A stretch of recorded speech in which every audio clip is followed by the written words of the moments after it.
Hi guys, नमस्कार। Management enthusiast में फिर से आपका स्वागत है। हमने इससे पहले बिजनेस प्लान को कवर किया था। ये देखिए रहा बिजनेस प्लान। अगर आप मेरे वीडियोस, मेरा चैनल देखते हैं रेगुलरली, इसको आप सब्सक्राइब कर लीजिए। आपको अच्छे अच्छे वीडियोस टाइम पर मिलते रहेंगे और पता चलता रहेगा आपको। तो हमने इससे पहले बिजनेस प्लान को कवर किया था और एक हमने कवर किया था इसमें how to write good business plan, a strong business plan. तो ये कहीं पर ये रहा, learn how to write a strong business plan. तो इसी सीरीज में, बिजनेस प्लान वाली सीरीज में, एक मतलब कि बिजनेस प्लान्स के बारे में तो हमने जान लिया क्या होते हैं और कैसे उनको लिखना है। अब टेम्पलेट क्या होता है बिजनेस प्लान्स का, कि जब आप बिजनेस प्लान्स लिखते हैं तो वो फॉर्म क्या है, किस तरीके से लिखते हैं, तो वो टेम्पलेट है। उसके बारे में आज हम इस वाले वीडियो में जानेंगे। तो आइए इसके बारे में बात करते हैं। और मेरे वीडियोस पसंद आ रहे हैं तो please like and share the videos and subscribe my channel. तो आइए दोस्तों, बिजनेस प्लान टेम्पलेट क्या होता है इसको डिस्कस करते हैं आज की वीडियो में। तो बिजनेस प्लान हमने पहले ही बताया था, it is a fundamental document that outlines the vision, goals and strategic approach of A business. तो बिजनेस का विजन क्या है, उसके गोल्स क्या है, उसका स्ट्रेटेजिक, उसकी अप्रोच क्या है, ये बताता है business plan. And it acts as a road map for the company detailing how it plans to achieve its objectives, तो and navigate market challenges and sustain growth। तो कंपनी किस तरीके से आगे बढ़ेगी उसके बारे में ये रोड मैप होता है। और एक बाइंडिंग फोर्स होता है, कंपनी की टीम को बाइंड करता है और एक डायरेक्शन देता है कि आपको कैसे आगे बढ़ना है बिजनेस में। तो अब ये देखिए, जो टेम्पलेट होता है ये अलग अलग इसके पार्ट्स होते हैं। तो पहला पार्ट क्या है, एक तो पहले है एग्जीक्यूटिव समरी। ठीक है, तो एग्जीक्यूटिव समरी में क्या है, बिजनेस का आपको क्या क्या आएगा इसमें। बिजनेस का नाम हो गया, उसके बाद है लोकेशन, लोकेशन के बाद है mission statement, then business overview, products oblique services and target market and financial highlights. तो एग्जीक्यूटिव समरी में ये सारी चीजें आती हैं कि आपके बिजनेस का नाम क्या है, लोकेशन क्या है बिजनेस की या कंपनी की, मिशन स्टेटमेंट कंपनी का क्या है, brief compelling mission statement, then business overview, मतलब कि आपकी कंपनी क्या बिजनेस करती है। उसके बाद फिर नेक्स्ट आता है प्रोडक्ट्स एंड सर्विसेज, कि कौन से प्रोडक्ट्स एंड सर्विसेज आप ऑफर करते हैं। देन टारगेट मार्केट, किसको आप सर्व कर रहे हैं, आपका जो मार्केट सेगमेंट है वो क्या है। एंड फाइनेंशियल हाइलाइट्स, मतलब कि जो प्रोजेक्टेड रेवेन्यू है कंपनी के, क्या आपके फ्यूचर में आपके रेवेन्यूज होने वाले हैं, प्रॉफिट्स कंपनी के प्रोजेक्टेड क्या हैं, और फंडिंग रिक्वायरमेंट्स क्या है कंपनी की, कहाँ से आप फंडिंग करेंगे। वो सारी चीजें ये इस वाले सेक्शन में आती हैं एग्जीक्यूटिव समरी में। तो आप जब भी बिजनेस प्लान लिखते हैं तो आप ये सारी चीजें पहले एग्जीक्यूटिव समरी में ये सारी डिटेल्स देते हैं। उसके बाद जो दूसरा आपका वो आता है सेक्शन, वो आता है कंपनी का डिस्क्रिप्शन।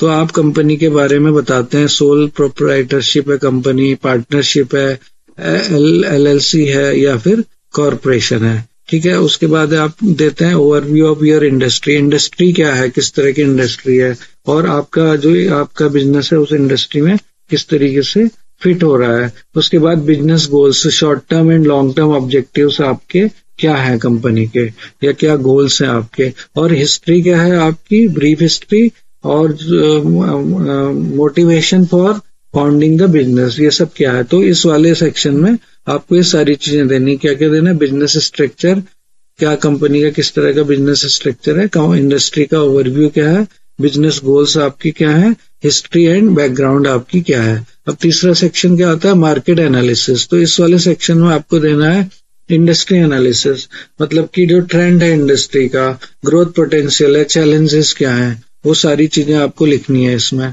फिर टारगेट मार्केट, डेमोग्राफिक्स क्या है आपकी, किस तरह के यूथ को आप ज्यादा फोकस कर रहे हैं या जो आप एजेड लोग हैं उनको फोकस कर रहे हैं। लोकेशन, कौन सी मार्केट को आप फोकस कर रहे हैं, लोकल मार्केट को या नेशनल मार्केट या इंटरनेशनल मार्केट को। And needs of your target audience. तो ये सारी चीजें इस वाले सेगमेंट में कवर होती हैं। देन कॉम्पिटिटिव एनालिसिस, आपके मेन कॉम्पिटिटर्स कौन कौन है और कॉम्पिटिटिव एडवांटेज आपकी क्या है, मतलब आपका बिजनेस दूसरे बिजनेसेस से किस तरीके से अलग है। उसके अलावा market share and potential, company का जो एक्सपेक्टेड मार्केट शेयर है वो कितना है एंड ग्रोथ कितनी है कंपनी की, मतलब कि उसमें कितना आप ग्रोथ मतलब आप सोचते हैं कि फ्यूचर में हो सकती है। तो इस वाले सेक्शन में आपको ये सारी चीजें देनी होती हैं, ठीक है। उसके बाद है ऑर्गेनाइजेशन एंड मैनेजमेंट, ये चौथा सेक्शन है। इसमें आपको देना है ऑर्गेनाइजेशनल स्ट्रक्चर, कंपनी का ऑर्गेनाइजेशनल चार्ट क्या है, हायरार्की क्या है, स्ट्रक्चर क्या है कंपनी का, मैनेजमेंट का क्या स्ट्रक्चर है। उसके बाद मैनेजमेंट टीम में कौन कौन लोग हैं, उनकी पोजीशंस क्या है, और एक ब्रीफ बायोडाटा ऑफ की मेंबर्स, ये सब देना है। देन एडवाइजर्स और बोर्ड मेंबर्स, अगर एप्लीकेबल है तो आपके एडवाइजर्स और या फिर बोर्ड मेंबर्स कौन कौन है, वो डिटेल आपको इसमें देनी है। तो चौथा सेक्शन क्या हो गया, ऑर्गेनाइजेशन एंड मैनेजमेंट। फिर पांचवा है प्रोडक्ट्स और सर्विसेज, राइट। तो कंपनी इस वाले सेक्शन में आपको क्या देना है, इसमें देना है इस पार्ट में कि आपके जो प्रोडक्ट्स हैं क्या आप बेच रहे हैं या आप कौन सी सर्विसेज प्रोवाइड कर रहे हैं, उसके बारे में डिटेल्स और उनके बेनिफिट्स क्या है। उसके अलावा unique selling points, what makes your product oblique service different, ठीक है। उसके बाद है प्रोडक्ट लाइफ साइकिल, तो आपका जो प्रोडक्ट लाइफ साइकिल है मतलब from the beginning up to मतलब कि जो भी मैच्योरिटी ऑफ द प्रोडक्ट, आपका जो प्रोडक्ट लाइफ साइकिल है, और प्रोडक्ट का इवेल्युएशन या नए प्रोडक्ट क्या क्या आपके आ रहे हैं उसके बारे में आपको इसमें बताना है।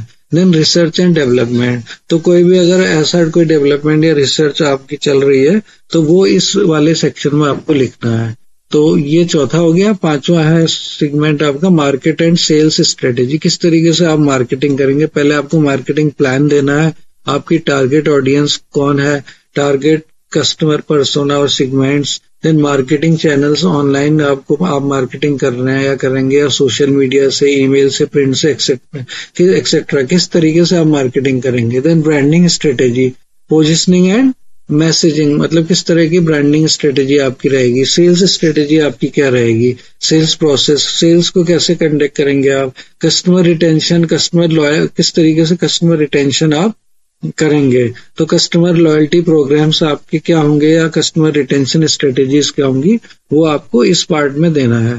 फिर सातवां है आपका फंडिंग रिक्वायरमेंट, तो इसमें क्या देना है, एक तो अमाउंट ऑफ फंडिंग रिक्वायर्ड, मतलब कितना फंड आपको चाहिए, ठीक है। पहला तो कितनी जरूरत है फंड की। उसके बाद है आपकी जो breakdown of how funds will be used, किस तरीके से आप फंड्स को यूज करेंगे, एलोकेट करेंगे। Then future funding requirements, so potential additional funding needs क्या रहेंगी फ्यूचर में। और investment terms and exit strategy, तो इन्वेस्टर्स के लिए जो एग्जिट स्ट्रेटेजी है वो क्या रहेगी, कब इन्वेस्टर्स जो है वो एग्जिट करेंगे, वो आपको इसमें देना है। देन 8th जो सेगमेंट है उसमें फाइनेंशियल प्रोजेक्शंस, मतलब कि 3 से 5 साल के पीरियड में फ्यूचर में आपका जो प्रोजेक्टेड रेवेन्यू है, कॉस्ट क्या है कंपनी की, या प्रॉफिट्स क्या होंगे, वो सब इसमें देना है। Then cash flow statement, expected cash inflows, कितना कैश आपका आएगा और कितना जाएगा, वो यहाँ पर देना है। और balance sheet, projected assets, liabilities and equity, ये इस पार्ट में आपको प्रोवाइड करना है। और ब्रेक इवन एनालिसिस, कब कंपनी प्रॉफिटेबल होगी आपकी, वो एनालिसिस आपको यहाँ पर देना है, ठीक है। और अपेंडिक्स जो है वो इसमें अगर सपोर्टिंग डॉक्यूमेंट्स कोई है, जैसे की मेंबर्स के रिज्यूम हो गए, और या फिर मार्केट रिसर्च डेटा हो गया, प्रोडक्ट फोटोज हो गई, डायग्राम्स हो गए, लाइसेंसेज एंड लीगल डॉक्यूमेंट्स, वो सब आपको यहाँ पर देना है।